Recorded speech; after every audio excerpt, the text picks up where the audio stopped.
Non veg ತರೋಕ್ಕಾಗದೇ ಇದ್ದಾಗ ಬಾಯಿಗೆ ರುಚಿಯಾಗಿ ಏನಾದರೂ ತಿನ್ನಬೇಕು ಅನಿಸ್ದಾಗ ಜಸ್ಟ್ 10 ನಿಮಿಷದಲ್ಲಿ ಈ ರೆಸಿಪಿನ ಮಾಡ್ಕೊಬಿಡ್ಬೋದು. ಕಬಾಬ್ ಎಲ್ಲ ಇಷ್ಟಪಡೋರು ಈ ಟೇಸ್ಟ್ ಅಂತೂ ತುಂಬಾ ಇಷ್ಟಪಡ್ತೀರಾ. ಬನ್ನಿ ಹೇಗೆ ಮಾಡೋದು ನೋಡೋಣ.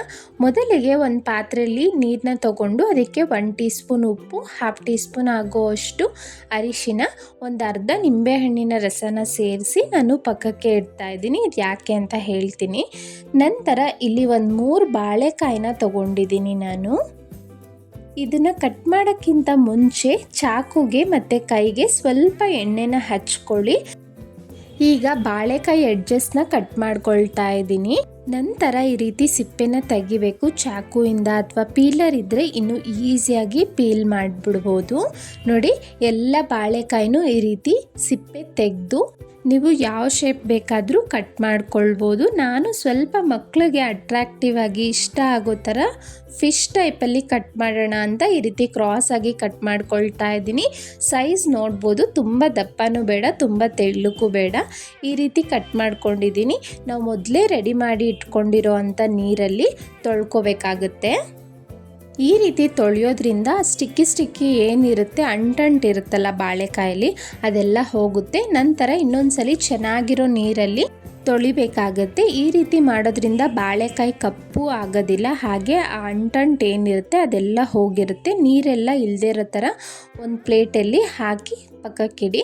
ಈಗ ನಾನಿಲ್ಲಿ 2 ಟೀ ಸ್ಪೂನ್ ಆಗುವಷ್ಟು ಖಾರದ ಪುಡಿ, 1 ಟೀ ಸ್ಪೂನ್ ಆಗುವಷ್ಟು ಧನಿಯಾ ಪುಡಿ, ಅರ್ಧ ಟೀ ಸ್ಪೂನ್ ಜೀರಿಗೆ ಪುಡಿ, 1/4 ಟೀ ಸ್ಪೂನ್ ಆಗುವಷ್ಟು ಪೆಪ್ಪರ್ ಪೌಡರ್, ಹಾಗೆ 1 ಟೀ ಸ್ಪೂನ್ ಉಪ್ಪು, ರುಚಿ ನೋಡಿಕೊಂಡು ಹಾಕ್ಕೊಳ್ಳಿ. ಒಂದು 1/2 ಟೀ ಸ್ಪೂನ್ ಗರಂ ಮಸಾಲ ಹಾಕಿದ್ದೀನಿ. ಒಂದು ಅರ್ಧ ಹೋಳು ನಿಂಬೆಹಣ್ಣಿನ ರಸನ ಸೇರಿಸ್ಕೊಳ್ತಾ ಇದ್ದೀನಿ. 1 ಸ್ಪೂನ್ ಅಡುಗೆ ಎಣ್ಣೆನ ಹಾಕ್ಕೊಳ್ಳಿ. ಈಗ ಇದಕ್ಕೆ ಎಷ್ಟು ಬೇಕೋ ಅಷ್ಟು ನೀರನ್ನ ನೋಡಿಕೊಂಡು ಪೇಸ್ಟ್ ಥರ ಮಾಡ್ಕೋಬೇಕಾಗುತ್ತೆ. ಎಲ್ಲ ಪೌಡರ್ಸ್ ಹಾಕಿರೋದ್ರಿಂದ ಒಳ್ಳೆ ಟೇಸ್ಟ್ ಬರುತ್ತೆ. ನೀವು ಬೇಕಾದರೆ ಒಂದು 1/2 ಟೀ ಸ್ಪೂನ್ ಶುಂಠಿ ಬೆಳ್ಳುಳ್ಳಿ ಪೇಸ್ಟು ಸಹ ಹಾಕ್ಕೊಳ್ಬೋದು. ನೋಡಿ, ಕಾರ್ನ್ಫ್ಲೋರ್ ಆಪ್ಷನಲ್, ಚೆನ್ನಾಗಿ ಕೋಟಿಂಗ್ ಆಗಲಿ ಅಂತ. ಇದಿಲ್ಲದೇ ಇದ್ರೂ ಪರವಾಗಿಲ್ಲ, ಇಶ್ಯೂ ಇಲ್ಲ.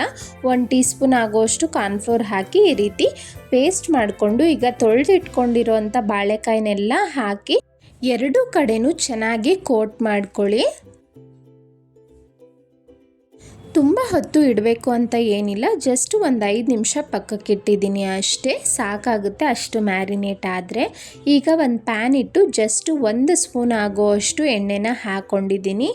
ಎಣ್ಣೆ ಎಲ್ಲ ಸ್ವಲ್ಪ ಬಿಸಿ ಆದಮೇಲೆ ಲೋ ಟು ಮೀಡಿಯಮ್ ಫ್ಲೇಮ್ ಇಟ್ಕೊಂಡು ಕಟ್ ಮಾಡಿರೋ ಅಂಥ ಬಾಳೆಕಾಯಿನೆಲ್ಲನೂ ಈ ರೀತಿ ಎಣ್ಣೆ ಆ ಕಡೆ ಈ ಕಡೆ ಸ್ಪ್ರೆಡ್ ಮಾಡ್ಕೊಳ್ತಾ ಸುತ್ತಲೂ ಇಡಿ. ನಾನ್ ಸ್ಟಿಕ್ ಪ್ಯಾನ್ ಆದರೆ ಇನ್ನೂ ಬೆಟರ್, ತುಂಬ ಚೆನ್ನಾಗಿ ಬರುತ್ತೆ. ನೋಡಿ, ನಾನು ಹೇಳ್ದಾಗೆ ಲೋ ಟು ಮೀಡಿಯಮ್ ಫ್ಲೇಮಲ್ಲೇ ಒಂದೊಂದು ಕಡೆ 4 ರಿಂದ 5 ನಿಮಿಷ ತಿರುಗಿಸ್ಕೊಳ್ತಾ ಬೇಯಿಸ್ಕೊಳ್ಬೇಕಾಗತ್ತೆ. ನೋಡಿ, ಪ್ಯಾನ್ ಇಟ್ಮೇಲೆ ಈ ರೀತಿ ಪ್ಯಾನ್ನ ಅಡ್ಜಸ್ಟ್ ಮಾಡ್ಕೊಳ್ತಾ ಸುತ್ತಲೂ ಕ್ಲೀನಾಗಿ ಇವನ್ನಾಗಿ ಬೇಯಿಸ್ಕೋಬೇಕಾಗುತ್ತೆ.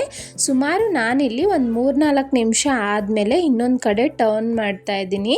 ನಿಧಾನಕ್ಕೆ ಬೇಯಿಸ್ಕೊಳ್ಬೇಕು. ಈ ಥರ ಟರ್ನ್ ಮಾಡ್ತಾ ಒಂದು 2-3 ನಿಮಿಷಕ್ಕೆ ಟರ್ನ್ ಮಾಡಿಕೊಂಡು 2 ಕಡೆನೂ ಇವನ್ನಾಗಿ ಬೇಯಿಸ್ಕೊಳ್ಳಿ. ಮಿನಿಮಮ್ ನಮಗೆ ಇಲ್ಲಿ 8 ರಿಂದ 10 ನಿಮಿಷ ಬೇಕಾಗುತ್ತೆ. ನೀವು ನೋಡ್ಬೋದು, ಎಣ್ಣೆನೂ ಸಹ ಬೇಕಾಗೋದಿಲ್ಲ, 1 or 2 ಟೇಬಲ್ ಸ್ಪೂನ್ ಸಾಕಾಗುತ್ತೆ. ಬಾಳೆಕಾಯಿ ಹೆಲ್ತ್ ವೈಸೂ ತುಂಬ ಒಳ್ಳೆಯದು. ಸುಮಾರು 8 ಮಿನಿಟ್ಸ್ ಬೇಕಾಯಿತು ನನಗೆ. 8 ನಿಮಿಷ ಆದಮೇಲೆ ಒಂದು ಪೀಸ್ ಟೇಸ್ಟ್ ಮಾಡಿ ನೋಡಿ, ಪರ್ಫೆಕ್ಟಾಗಿ ಸಾಫ್ಟಾಗಿ ಬೆಂದಿದೆ ಅಂದರೆ ಅದನ್ನು ತೆಗೆದು ಪಕ್ಕಕ್ಕಿಡಿ.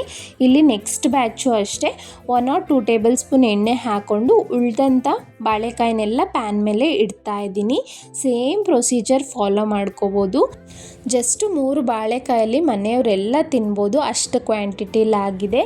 ಇದ್ರ ಜೊತೆ ಸ್ವಲ್ಪ ನಿಂಬೆಹಣ್ಣು ಹಾಗೂ ಈರುಳ್ಳಿ ಇದ್ದರೆ ಸಾಕು, ನಾನ್ ವೆಜ್ ಫೀಲೇ ಕೊಡುತ್ತೆ ನಿಮಗೆ. ಒಂದ್ಸಲ ಖಂಡಿತ ಟ್ರೈ ಮಾಡಿ ಹೇಗೆ ಬಂತು ಅಂತ ನಂಗೆ ತಿಳಿಸಿ. ಇನ್ನೊಂದು ಸ್ವಲ್ಪ ರುಚಿ ಹೆಚ್ಚು ಮಾಡೋಣ ಅಂತ ನಾನಿಲ್ಲಿ ಸ್ವಲ್ಪ ಚಾಟ್ ಮಸಾಲ ಹಾಕ್ತಾಯಿದ್ದೀನಿ, ಇದ್ದರೆ ಹಾಕ್ಕೊಳ್ಳಿ. ನೀವು ಮಕ್ಕಳಿಗೆಲ್ಲ ಕೊಡೋದಾದರೆ ಖಾರದ ಪುಡಿ, ಪೆಪ್ಪರ್ ಪೌಡರ್ ನಿಮ್ಮ ರುಚಿಗೆ ತಕ್ಕಂತೆ ಅಡ್ಜಸ್ಟ್ ಮಾಡಿಕೊಂಡು ಹಾಕ್ಕೊಳ್ಳಿ. ಸ್ಪೈಸಿಯಾಗಿ ತಿನ್ನಬೇಕು ಅನಿಸಿದ್ರೆ ನಾನು ತೋರಿಸಿರೋ ಅಳತೆ ಪ್ರಕಾರ ಮಾಡಿದ್ರೆ ತುಂಬ ಒಳ್ಳೆ ಟೇಸ್ಟ್ ಬರುತ್ತೆ. ಇದೇ ರೀತಿ ಈಸಿ ರೆಸಿಪೀಸ್ಗಾಗಿ ಸವಿ ಕಿಚನ್ ಕನ್ನಡ ಚಾನಲ್ನ ಸಬ್ಸ್ಕ್ರೈಬ್ ಮಾಡಿಲ್ಲ ಅಂದರೆ ಪ್ಲೀಸ್ ಸಬ್ಸ್ಕ್ರೈಬ್ ಮಾಡಿ, ಲೈಕ್ ಮಾಡಿ, ಶೇರ್ ಮಾಡಿ. ವಿಡಿಯೋ ಹೈಪ್ ಮಾಡೋದನ್ನು ಮರಿಬೇಡಿ. Thank you so much.